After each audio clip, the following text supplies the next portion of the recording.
Hi, welcome to The Pursuit of Truth. Just a quick one.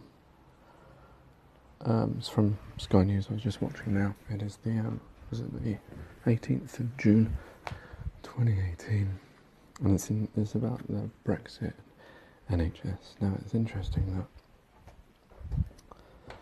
when this Brexit thing happened, they had a bus that said there would be 350 million would be going to the NHS. A lot of people didn't believe that figure because apparently that's how much we give to Europe to be in the European Union. But obviously a lot of that we get back anyway, so that figure was never true. We all knew that. No one was ever fooled by that. It was explained at the time.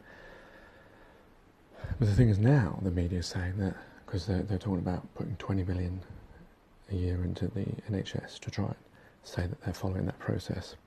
And now they're saying that they're questioning that there won't be any dividend once we leave the EU. I assume by that they mean once we leave the EU, there won't be any extra money to give to the NHS.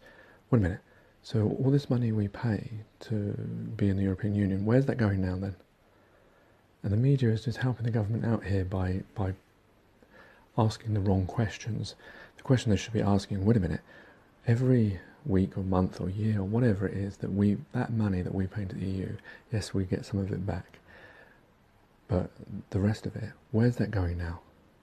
Why isn't that money now available to go somewhere else? And just before that, just the power of people.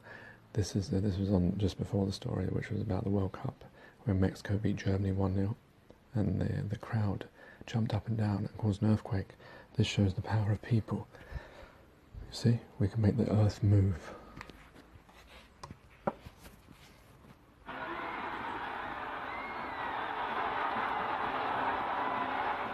Did the Earth actually move when Mexico beat Germany? Seismologists say that celebrating fans caused a false earthquake. At 20 to 9, a look through Monday's newspapers. Joining us from City AM, Rachel Cunliffe, and from Derby University, Dennis Hayes, Professor of Education.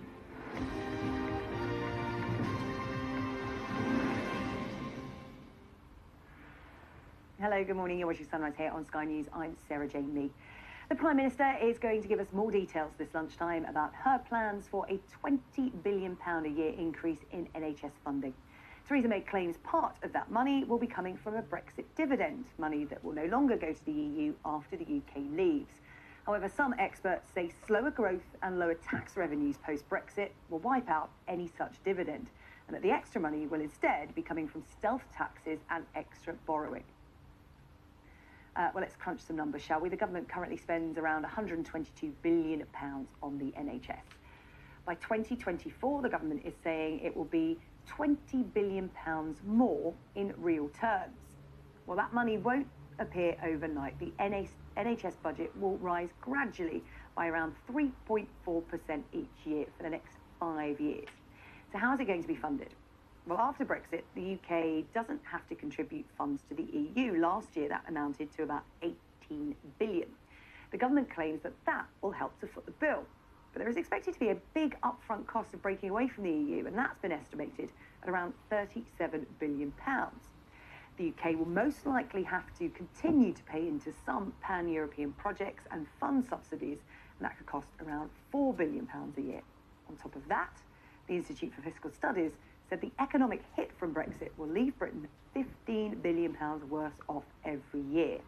That would leave a £38 billion shortfall, which may need to be made up through taxes and borrowing, and that's before finding all this extra money for the NHS, which could also fall to taxes and borrowing. So how do the numbers stack up? The Chancellor and the government is absolutely confident we can honour this huge commitment of an annual £20 billion plus increase in the NHS budget. Jeremy Hunt. And the Prime Minister made clear yesterday that, you know, that's going to be funded through a range of ways, but one of them is what the British people voted for. They said they wanted their money to be spent not on subscriptions to EU membership, but on our vital public services like the NHS. But that's not the only way, and there'll be other things as well that will be announced. Okay, so that all sounds great. You know, a good news story. The only figure you've mentioned there is the 20 billion. You've not given us any other numbers, and you've also not mentioned the word Brexit dividend that the Prime Minister brought up yesterday. Did she get that wrong? A lot of people are saying that there will be no such dividend.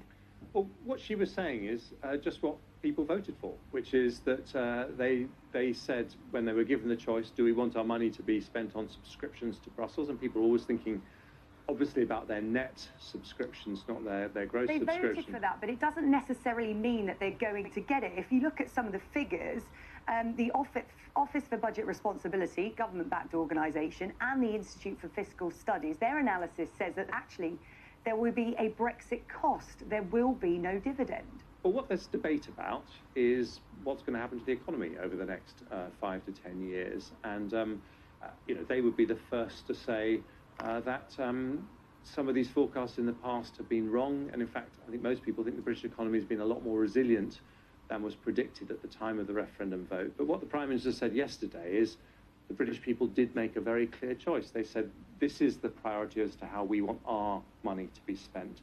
Yes, but they want a Brexit dividend, but how much will that be? If you're saying that we're going to have a Brexit dividend and we're going to put it into the NHS, how much is that Brexit dividend going to be? I'm really sorry to disappoint you, but the precise details of how we fund this £20 billion rise are going to have to something that we leave to the Chancellor. But all I would say is the Chancellor... Well, you're passing the buck then. What was the Chancellor's reaction when you said to him, do you know what we're going to do? We're going to promise £20 billion a year to the NHS.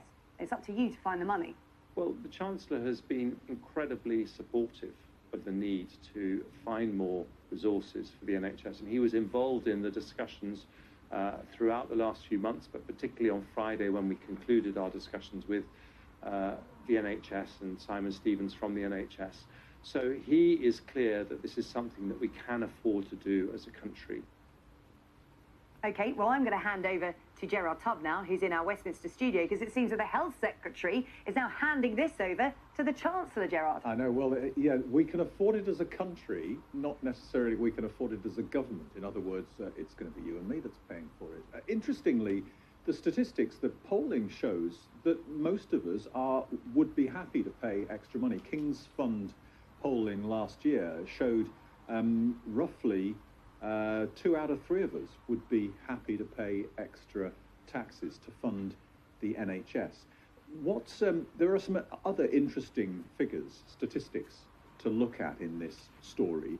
The funding for the NHS between 2010 and 2015, so after the financial crash, dropped on average to 1.1% per year after inflation. Now that is the lowest long-term funding percentage rises for the NHS in its history. It's 70 years old, don't forget, next month.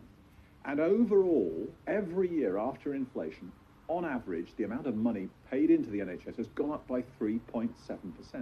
So this 3.4% rise, starting next year and going for 5 years, doesn't actually match the long-term average, and it is below what the Institute for Fiscal Studies said is needed. They said 5% in the short run for a modest improvement in NHS outcome, and 4% thereafter for 15 years in total. So again, this 3.4% is considerably lower. When you were speaking to Jeremy Hunt and you put that to him, he, in his defense, said, well, IPPR, which is a progressive think tank, thinks that it's broadly okay. What he didn't mention is IPPR in that report that he was referencing said 3.5%, so actually a bit more. And they said that social care needs £10 billion, according to their sums, by 2030. And of course, social care isn't part of this package. And Jeremy Hunt knows that social care causes, or lack of funding for social care, shortfalls cause big problems in the NHS. So this is not a universal panacea by any means. It is extra money from the government. It's not as much as the NHS has had in the past. Brexit is only part of the story. The other part of the story is this enough cash? OK, Gerard, thanks very much. We're going to be getting the thoughts of Adam Kay, the former junior... It's interesting, isn't it? That just goes to show you how a story can be spun through statistics.